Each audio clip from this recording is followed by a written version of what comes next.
Hey guys, and welcome back to another episode of Federico Talks Watches. Today, what all of you have been asking for, we have our master watchmaker Hans back on. How you doing, buddy? Very well. How about you? I'm super happy to be here, man. Well, every time you're not behind the bench, you're not, That's right. And I'm pretty sure we've got a couple of things there that need some attention. But guys, I have a few questions. You guys asked Hans. Everything from what movements are a good value to are things actually good movements, is radium dangerous, so on and so forth. But of course, before we get started, customary wristwatch check. Everybody knows my Gerard Perigo. Nothing special because you've all seen it before. I certainly love it. But what about you? Well, I wear my own made metal machine, I call that product. And I skeletonized it, I customized the dial. So is that a 2892 skeletonized? 2824. Yes, but it is completely not recognizable as such. It's completely different, obviously. Skeletonized on the back and in the front. Oh, very, very cool. Very, very cool. And of course, customary shout out, go check out delraywatch.com. We have some very cool watches in stock. And also, if you need watch service, check out the service page, fill out the form, and Hans, or our other master watchmaker, Peter, which you guys don't know, will be able to work on your timepiece. Guys, don't forget to give your timepieces a little bit of love, especially if it's been, out of commission for a few years. It will be my pleasure. I've got some questions here. All right. Okay, I'm going to read them to you. Okay. And you give us your master watchmaker point of view. Okay. And be blatantly honest, okay? Sounds like a good deal. All right. So, guys, I apologize, I forgot to write the names of who asked the questions, but these are from Instagram. First one. Which brands do you think make such robust and reliable movements like Rolex? Does that even exist? Is there another brand that can compare to the reliability? I sure think so. It's an excellent question, by the way. And on one part, I hate that question because I will have to reveal something about myself, which I don't want to reveal. But obviously, that's a fantastic question. I would think really, really closely to the quality of Rolex is the B01 of Breitling.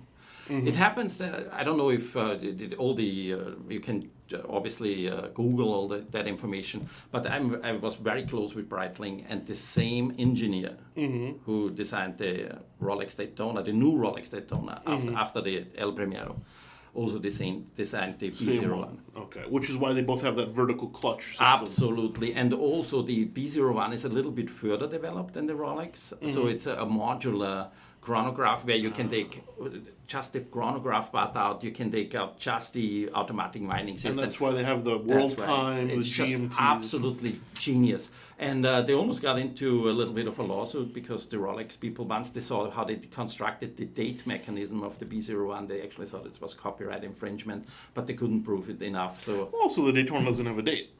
So that's but all the other, it looks like all the other Rolex date watches underneath in the Breitling. So yeah. Well, let me ask you this: what about time-only watches like 3135s? I have to say honestly, and that this is the part where I'm a little bit in a pickle. It's quite honestly the brand I really don't like very much. It's Rolex. No. And the closest really my metric is usually you put a bucket of sand in it, and if it still works, then it's the Rolex quality, and it's Seiko. Can you believe it? Seiko, well, they don't get up to the point with regulation where Rolex is, but they just work. If they would take those 5 plastic wheels underneath where they actually advance the date, I would actually like that brand. But what you're saying is they cheaped out a little bit. They cheaped out a little bit, and they were very innovative too, because they invented that that winding mechanism, which now Cartier is using too. Oh, the double, yeah. With the double arms. No? All right, Hans. Well, here's one. Actually, I'm very interested in the answer. Okay, it says, "Dear Federico and Hans, I'm confused about the ETA 2824 and the Solitas. Okay." Right. That are in $2,000 watches, like the Oris Aquas. Yes. Is it true that chronometer movement is not only more accurate, but made from better materials without the COSC cost specification? Basically, he wants to know, Why are some 2824s $2,000? Why are some $400? What's the difference? Yeah, that's really, it's just marketing, I would think, because the quality is equal. Equal. Absolutely equal.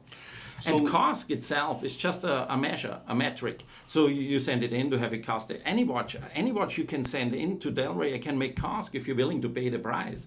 Well, yeah, because let's be careful. Let's not give people ideas. It will not be cost certificate from Switzerland. No, but also, like, if someone sends in a chronograph from 1942, it's a little bit, they think that's unreasonable. It's unreasonable. Right? But it all depends how good the watchmaker is. For example, the metal machine is double cask. Double cask, yeah. Well, let me ask you this, okay? And so 2824. 2824, top grade. Right. So Elaboré, cask, whatever. Right. 2824 basic. So the Elaboré is probably $2,000. Yes. The basic is the basic. Do they use exactly the same parts?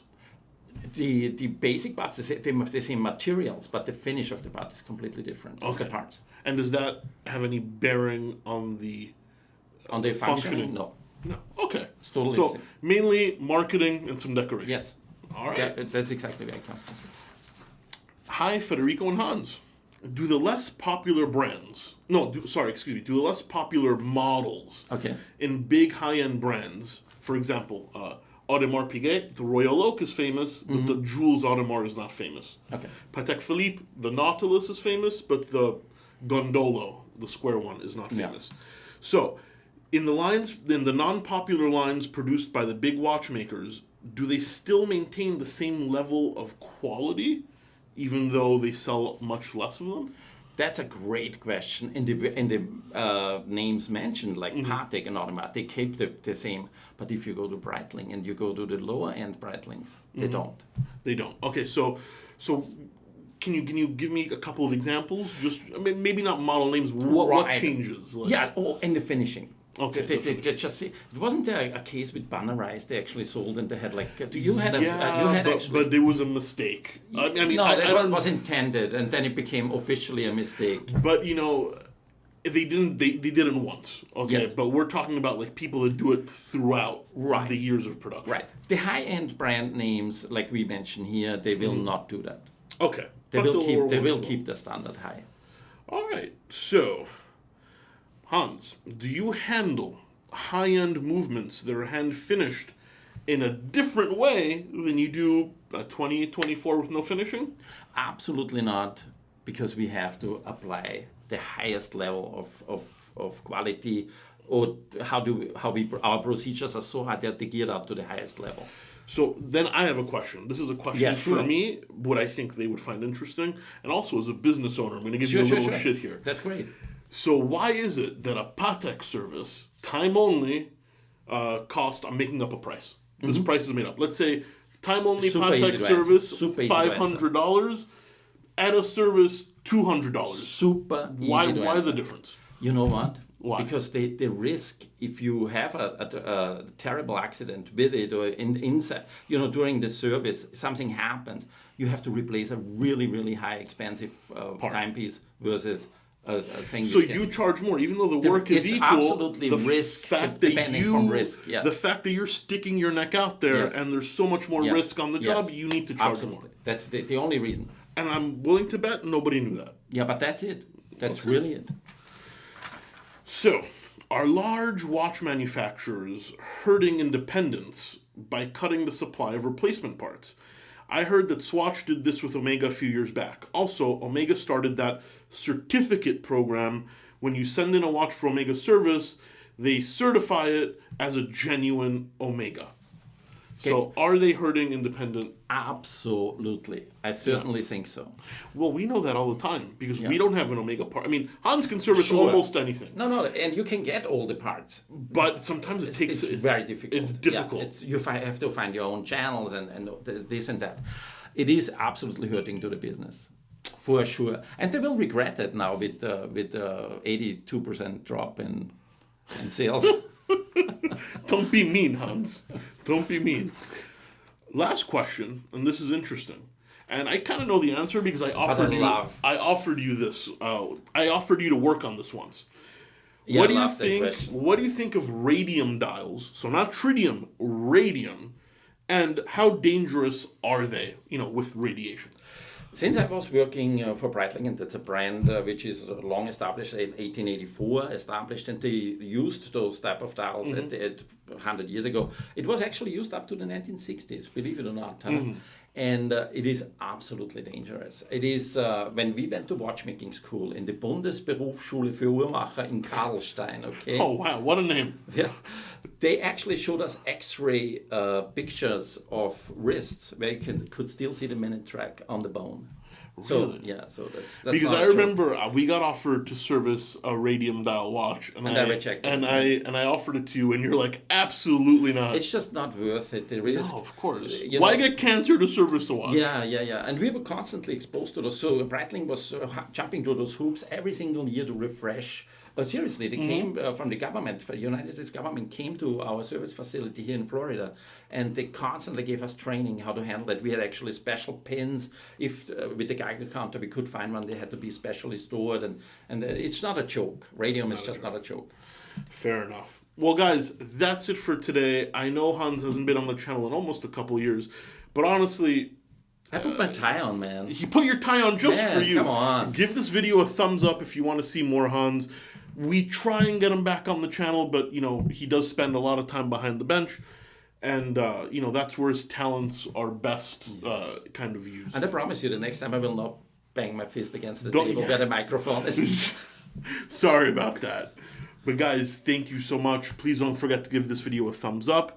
And don't forget to subscribe. And if you guys need watch service, delraywatch.com, service page right at the top. Thank you so much. And catch you later. Thank you so much for watching.